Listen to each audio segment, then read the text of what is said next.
When we talk about serving single parents and their kids well, it's just been a snowball of families served. And that's why we just really appreciate the support from Golden Rule. I would describe Single Parent Provision as a faith-filled nonprofit organization. We know that most single parents don't expect to become one.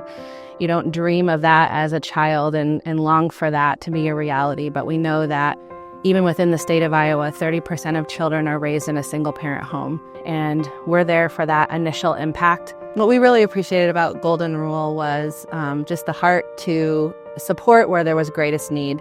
And at the time when we reached out, the greatest need we had was support for our annual Single Dad's Day event. It's around Father's Day, so we can really honor single fathers and the journey and responsibility that they're upholding. And so we look for community members to support this, and it takes some organization to bring others together so you can, rub shoulders with others and realize I'm not the only one. When we talk about serving single parents and their kids well, it's just been a snowball of families served. And that's why we just really appreciate the support from Golden Rule and from the community, because we can't keep up with those numbers without a lot of people getting involved. It's very sincere that I felt like we could have said, okay, can you help with this? Can you help with that? And at that time when we reached out, you were willing to just, if that's the greatest need, sure, let's do that. And we just really appreciated that.